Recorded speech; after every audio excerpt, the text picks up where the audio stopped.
Yun.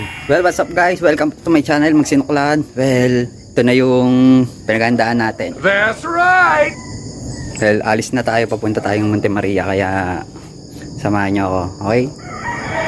3, 2, 1. Yan guys. Medyo maliwanag na ako nang umalis. Kasi, mahirap na magbike pagka maglim. Tapos, nag-iisa ka lang. Well, maraming sasakyan kasi sa dadaanan ko, kaya for safety na rin. Ang maganda doon ay bilisan mo na lang magbike para makarating ka kaagad sa pupuntahan mo.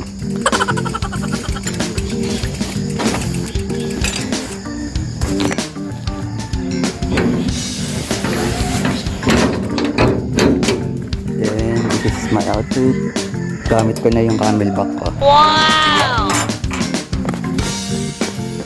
Yan. Okay. Medyo wala pang nata masyado sa sakayan sa kalsada. Kaya safe pa tayo magbike. Makapag-video pa tayo.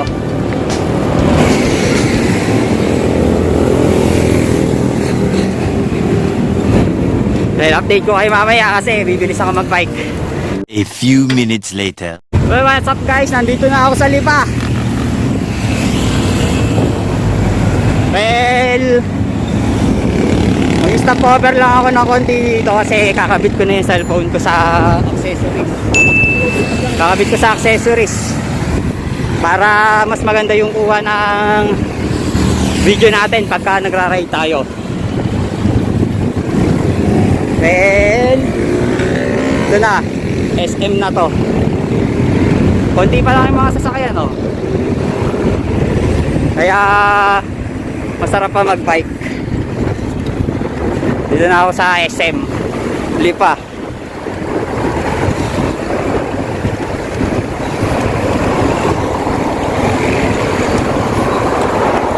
Ganda quality ng video natin. So, Wow!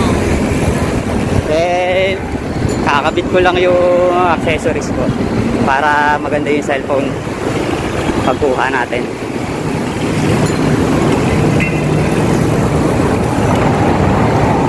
A few minutes later.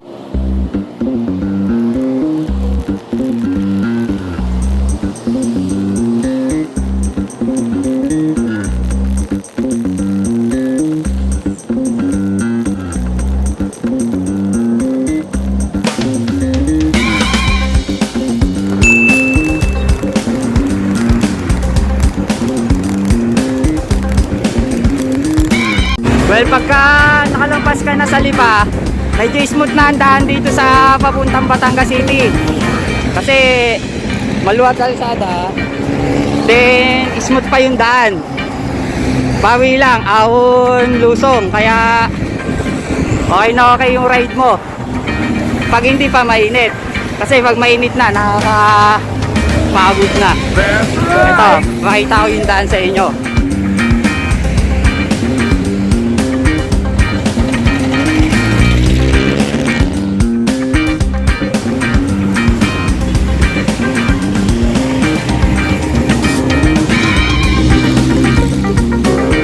Yan, makikita nyo yung daan.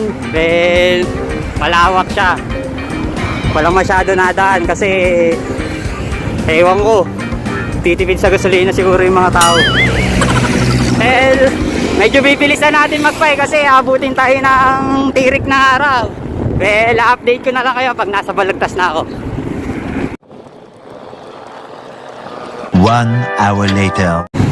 Well, this is it. Nandito na ako sa Balagtas.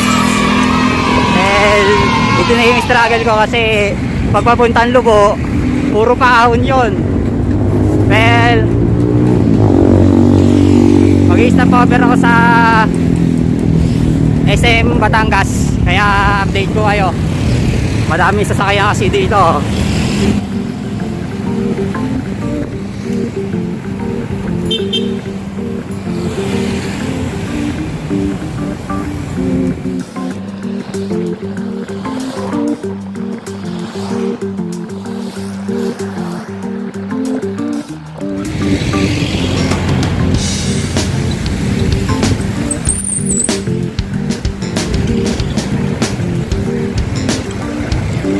ng SM. Well, dito muna tayo mag-stop over sa SM.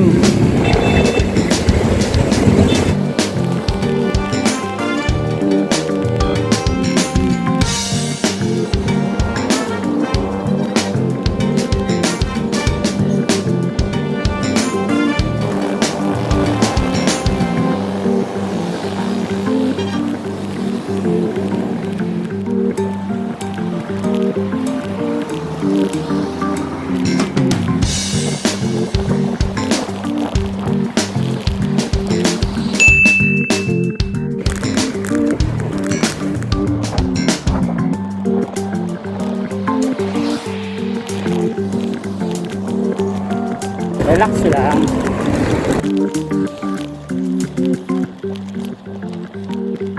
Okay guys, ito yung makikita nyo dito kung tama ang daan nyo. Yung mga tangke ng langis. Yan. Ito yung makikita nyo pag tama ang daan nyo.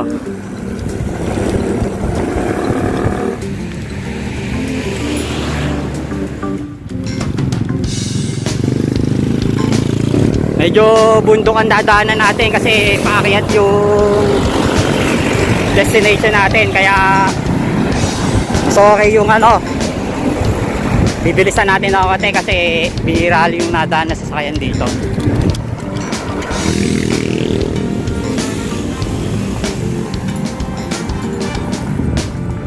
Ay pababa tapos blind curve, kaya slow down lang tayo. Tapos naka one hand pa ako. What?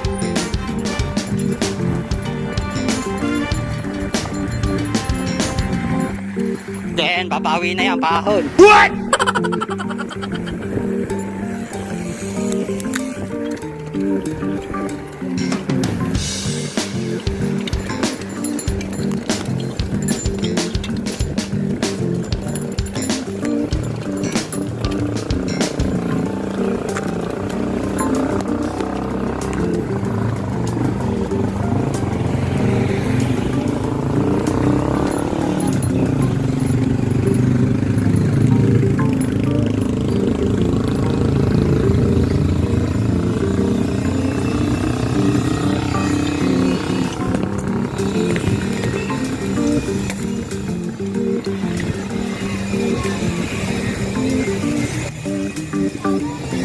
Yan, yun lang. Ahon lang. Dito makikita nyo na yung dagat. Ito. Wow!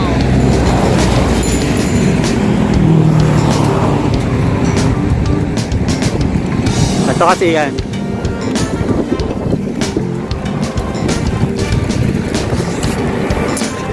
Well, medyo malayo-layo pa tayo. Madami tayong dadaan ng gasoline company dito. Kasi meron dito itong langisan. What? Yan o. Buti malilom kasi kung mainit, nakakapagod na magbike. Kung natatanaw nyo yung destination natin, ayun o, yung maputi. Medyo malayo pa yun, kaya bibilisan ko na.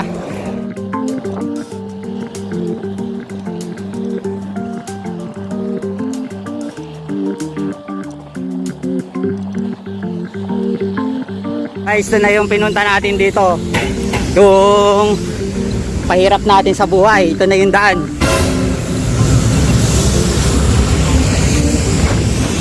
Yan, paahon na yan. Kaya dito na tayo magpapakamatay. Okay. Well, masasabi ko, pagod na ako. Pero abot tanaw na yung destination natin. Kaso malayo pa yun. Yun ang pupuntahan natin.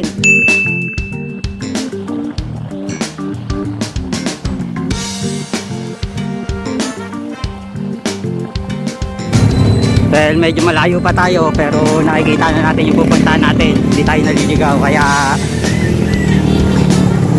yun, solve. Mga isang oras pa ako magbabay kasi puro paakyat na yun eh. Pero update ko kayo mamaya pagka mataas na yung ahon ko. Medyo palapit na tayo sa pupuntahan natin kasi yun no. Malapit-lapit na tayo dyan.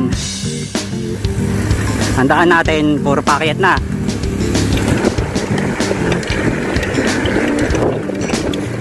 Paahon yan. Oh. Level ko kayo, paahon yan.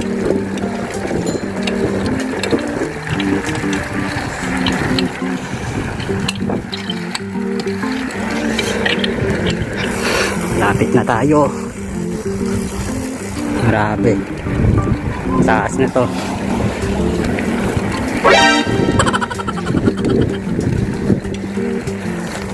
Ito yung favorite kong park dito daan. Snake siya. Kita nyo naman sa sign. Well, dito ako na-aksidente dati. Sa park na to. Kasi merong overtake sa blind curve. Yan, blind curve. Kasalubong ko. Well, no choice ako. Tumabi ako sa gilid. Kita nyo naman. Putikan yan, lupa. Then, yon, tumambling-tumbling ako. Pero, buti na lang, walang damage yung bike ko tsaka yung katawan ko. Nakauwi pa rin ako na maayos. Well, medyo matagal na yun. Mga, mga 6 years na siguro yun. Hindi pa buo yung statue ng Monte Maria. Kaya, ngayon, buo na. Makikita natin kung gaano siya kaganda. That's right! Malapit na ako, ito pandaan. Well, nag-stop over lang ako dito. Gawa ng gusto kong makita itong memorable na daan na to sa akin. Yan. Mataas itong part na to. Well, diretso paglalakbay natin.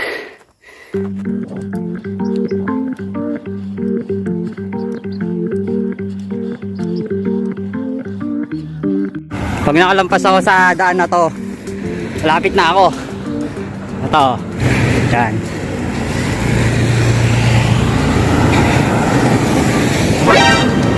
Ito yung gradient niyan. Aawunin natin yan kahit pataas yan. That's right!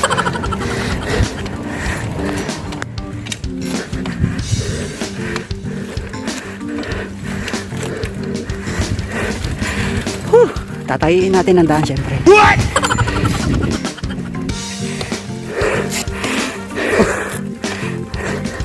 Hindi mo maintindihan ang daan. Pero yun ang pupunta natin. Medyo mainit na.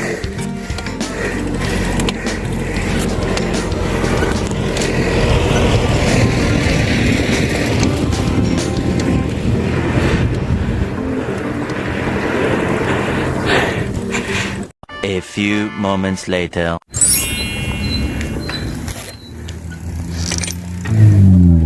Well, dito na tayo.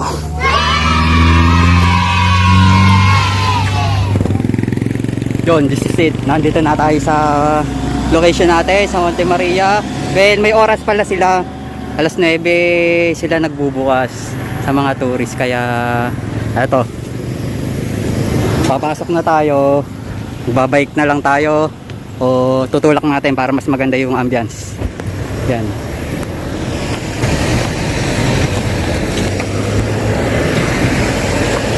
Maraming turista.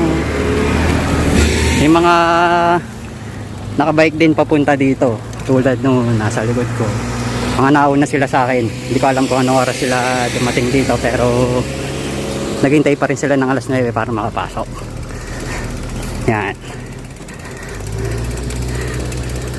Tutor ko kayo dito.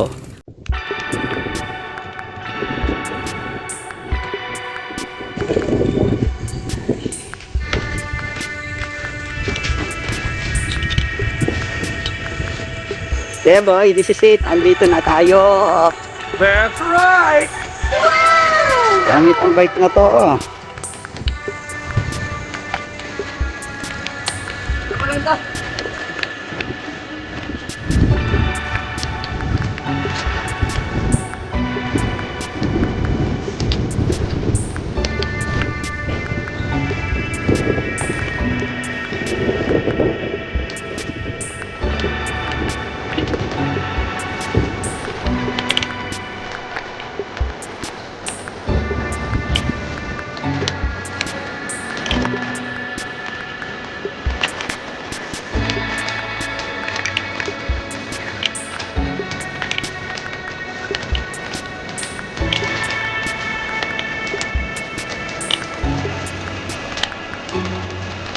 Well, lakarin na lang muna tayo. Sayang ang moment.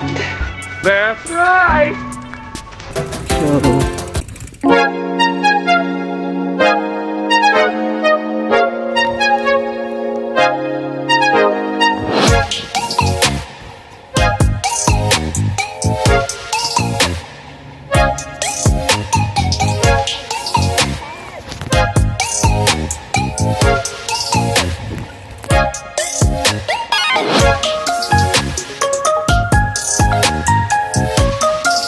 well, dito na tayo. Pahinga lang muna tayo. Mapagod. Gutom na ako. Mamaya tayo mag-change costume dito. Parating ako dito sa Monte Maria. Ganto sapatos ko. Ayan o. Yan. Trainer shine yan. O, bubuka na.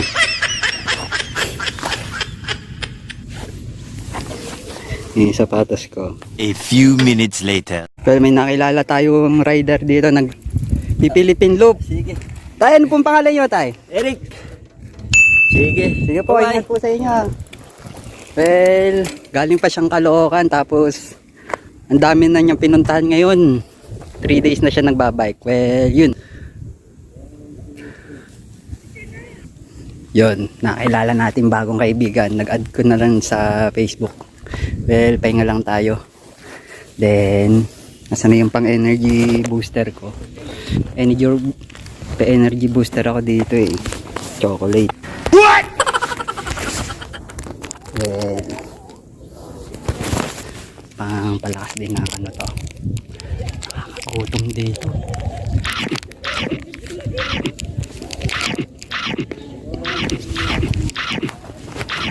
Pero sa totoo lang, matakaw ako. Kaya ayoko nagra-ride. Dapat may budget ka pag nagra-ride ka. Kasi pag wala kang budget, mamatay ka sa gutom.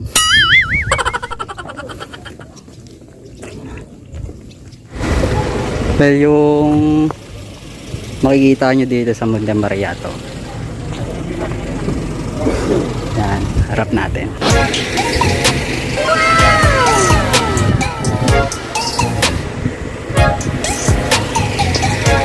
Lakas ni Bumble Green. That's right.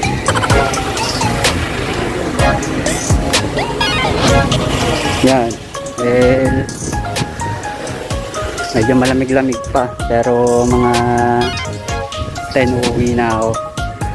Bibilisan ko. Dapat mga 12 nakauwi na ako sa bahay. What? Well, medyo okay na dito. Tanggal ako ng face mask kasi wala naman ako kasama dito. Iba. Yan. Good. Well, meron pa dito ano, church. Ito, pasyal ko kayo dito sa church.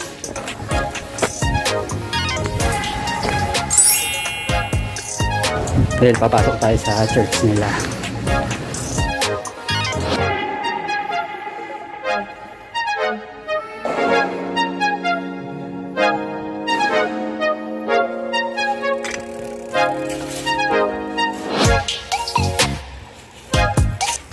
Yun guys, well, masayaan ba kayo sa pag-tour ko sa inyo sa Monte Maria?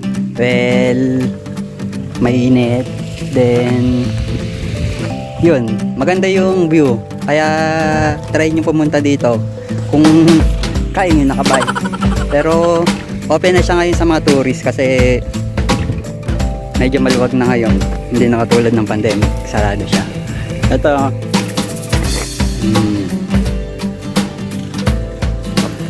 nakakatanggal stress din pagka namasyal kayo dito. Well, yun lang, nakita nyo yung daan na dinaanan ko kanina, kaya pahirapan ngayon. Bibilisan kong umuwi kasi alas 10 na.